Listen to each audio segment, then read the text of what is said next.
Rapunzel's Story by the Toon Stories. Once upon a time, in a faraway kingdom, there lived a little girl named Rapunzel. She had the longest, golden hair you could ever imagine. Rapunzel didn't live in a normal house. She lived in a tall tower right in the middle of a deep forest. She had no stairs or doors to leave the tower, only a tiny window at the very top.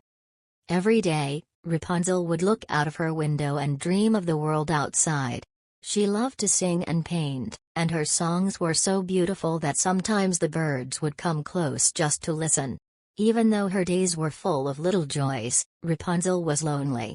She longed for a friend, someone who could climb up and play with her or walk in the forest. One sunny morning, a young prince was riding through the forest. Suddenly, he heard a soft, magical voice singing high above him. What a beautiful song! He thought. He followed the voice and found the tall tower. He looked up and saw Rapunzel waving from the window. "Hello. Who are you?" shouted Rapunzel. "I'm a prince," he replied.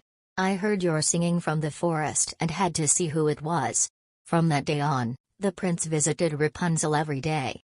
She would let down her long golden hair, and the prince would climb up to her window.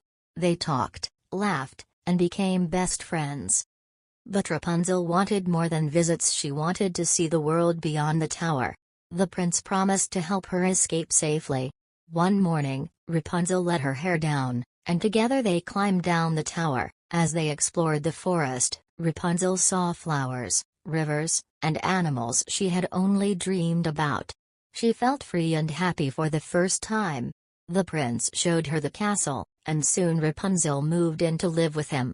She was no longer lonely, and every day became a new adventure.